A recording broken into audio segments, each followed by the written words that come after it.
Olá, amiguinhos! O vídeo de hoje é: o alongamento te transforma num melhor atleta ou numa lagartixa molenga? O que nós vamos falar, Camilo? Alongamento. É melhor o quê? Fazer alongamento antes ou depois de correr? Perfeito, quanto tempo? Antes ou depois de musculação? Pode puxar muito, pode puxar pouco? 30 segundos, 10, 5? Tudo subjetivo, né?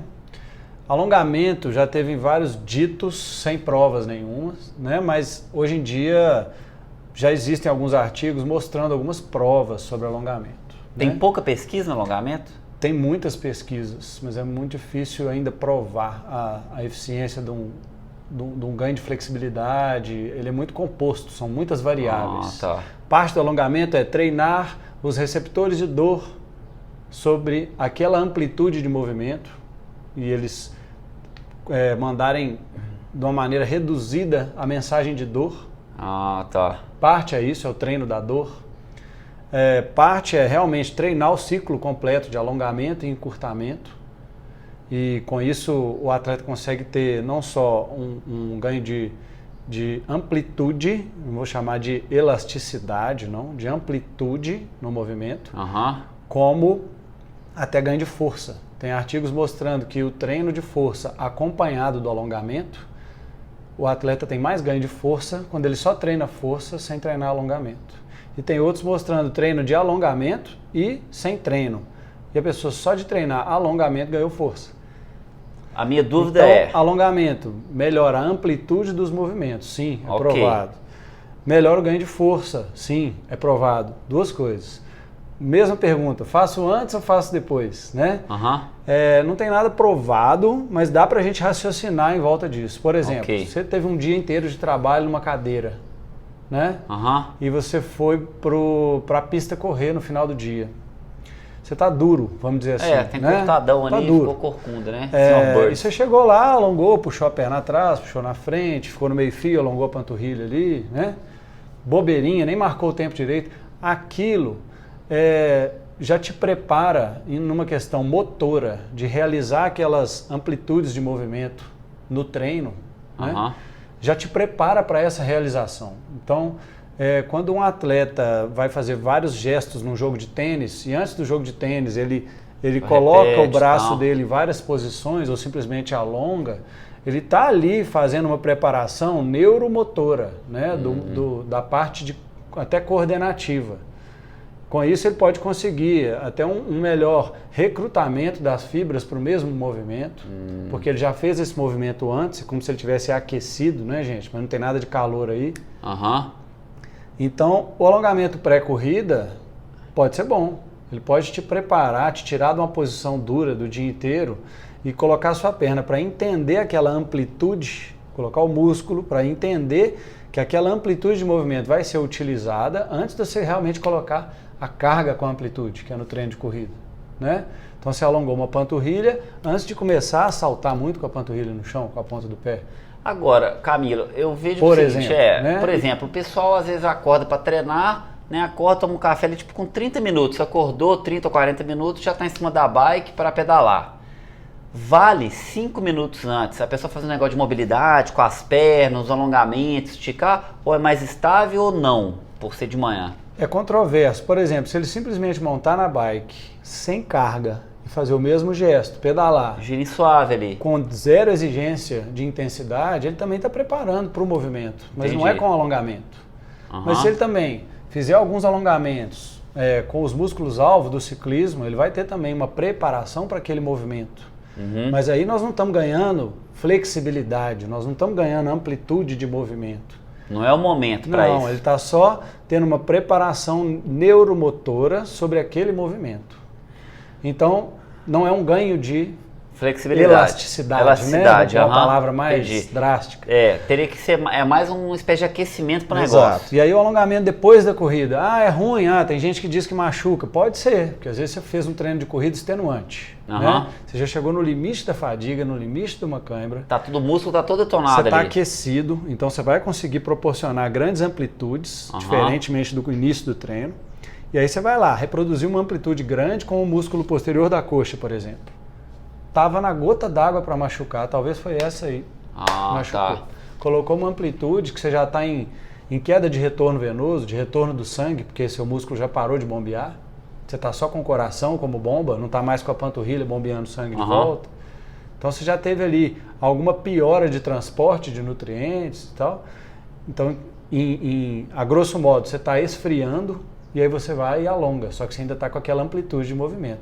Pode ser um risco de se machucar. Tá. Tá? Camille, olha só, uma vez uma pessoa me falou que era sempre bom alongar para o esporte de uma forma geral, porque você vai ter mais amplitude, você vai estar uma pessoa mais solta, você vai ter menos encurtamento. E ela me sugeriu alongar, por exemplo, de 2 a 3 vezes por semana, mas no momento do alongamento. Então, por exemplo, treinei, trabalhei, fiz tudo, aí ó, terça-feira de 7 às 8 da noite, ou de 7 às 7 de alongamento. Treino de alongamento. Isso faz muito sentido ou não? É o que eu mais gosto, assim, se você está pensando em melhora de amplitude de movimento. E para que eu preciso de ter mais amplitude de movimento para bike, por exemplo? Por exemplo, se você tem uma amplitude muito curta de movimento entre a perna e o quadril, e você está ali cansado já no final de uma prova, e a sua amplitude já é pequena, quando a perna não movimenta bem em relação ao quadril, né, o quadril está parado e a perna está lá embaixo, e a coluna está aqui em cima, ela começa a precisar do quadril para atingir os extremos de amplitude do movimento. Porque vai lá na frente e para trás. Então ela começou a movimentar o quadril. Quem que está aqui em cima? A coluna, né? A coluna começa ali no quadril, né, no sacro, e vai seguindo pelas vértebras. Você começa a ter uma hipermobilidade em algumas vértebras da coluna que não é interessante você ter. Quer dizer, o cara tem cortadinho e em vez a perna trabalhar solta, ela começa a puxar a coluna. Ela puxa o quadril, que também puxa a coluna. Então você tem uma hipermobilidade, por exemplo, que é muito comum em ciclista, entre a L5, que é uma vértebra lombar mais baixa, com a S1, que é uma vértebra sacral, do quadril. E ali fica hipermóvel, provocando dor, estímulo neural aumentado. Então o ciclista começa a ter uma dor circular aqui no quadril, às vezes irradia para as pernas. Às vezes aquela, travei hoje, não estou conseguindo levantar da cama. Ou travei minha coluna. Não consigo abaixar nem na pia da cozinha. Então é um reflexo da falta de mobilidade, de amplitude de movimento da perna em relação ao quadril, por exemplo. Então, ou de um banco errado também, tá? Uma bicicleta mal regulada, um bike fit mal feito. Então nós podemos dizer que tanto a mobilidade quanto a elasticidade são boas para o atleta de ciclismo, no triatlon, por exemplo, porque dão uma eficiência, como se a pessoa estivesse lubrificada e ela não vai exigir lugares errados. Ela vai movimentar com a amplitude daquele lugar. E o mesmo conceito de um treino de força. Se você tem um movimento liberado para o alvo do esporte, você vai ter o resto do seu corpo mais estável. Então você tem aplicações de força melhoradas, porque você tem o resto do corpo estável para aplicar força com a perna. Você tem um risco de se machucar menor e você tem teoricamente uma duração aumentada na mesma modalidade. Você tem o corpo mais estável com a porção alvo mais móvel. Você gasta menos energia para fazer aquele movimento, por exemplo. Ou seja, alongamento e mobilidade sempre vai ser bom. Mas agora é uma questão que eu acho que é importante. O alongamento, ele tem muito fator subjetivo, né? Então, por exemplo, alongar até quando? Até qual dor e quanto tempo? O atleta, ele teria que ser acompanhado por um profissional da área de educação física, ou fisioterapeuta, ou ele mesmo poderia ter esse autoconhecimento de saber quais são os limites. Porque você falar tempo para mim é uma coisa, a 30 segundos é igual para todo mundo, mas até onde forçar? Tempo ainda é subjetivo. Ainda é. Pode alongar, ser 5 segundos e 1 minuto. Você prefere 2 de 30 segundos ou uma de 60? Tanto faz. Não sei qual que vai ser melhor para o alongamento. Ok. Isso ainda é desconhecido. Mas a orientação da posição correta de alongar é fundamental. Então as pernas retas, você pode achar que está alongando o posterior de coxa, mas quando você viu, você conseguiu alcançar o pé porque você ficou corcunda. Você usou a coluna para alcançar o pé. Aí você aumentou a mobilidade lá naquela vértebra da coluna que não era para aumentar, que na realidade era para o posterior da coxa, o isquiotibial, né, ter um alongamento, uma amplitude melhor. Então, isso, cara, no balé, a professora sempre falava isso. Se você faz um movimento errado, o movimento não foi feito. Não é o movimento que eu te pedi.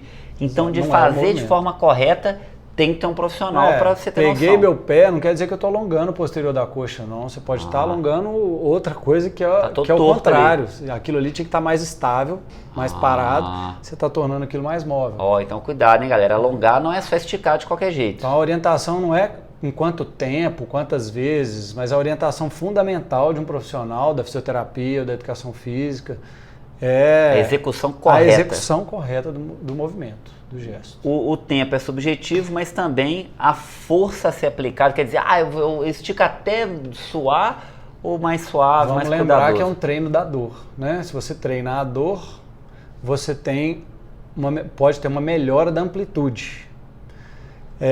Mas treinar a dor também, você melhora a amplitude por quê? Porque quando dói, você aciona um antagonismo, você aciona uma força contrária para proteger aquela área. Então isso também é responsável por você não ter amplitude.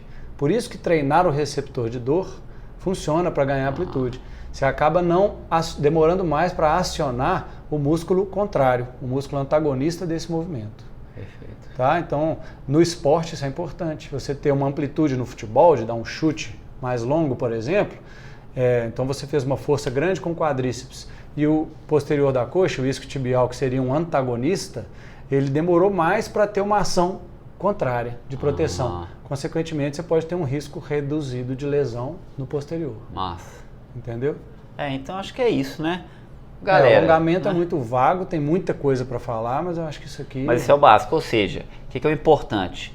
O importante alongamento é importante, faça, porém tem que ser de forma correta, né? O tempo é um pouco relativo e ele vai te beneficiar, tanto para a força quanto para a eficiência e mobilidade. Exatamente.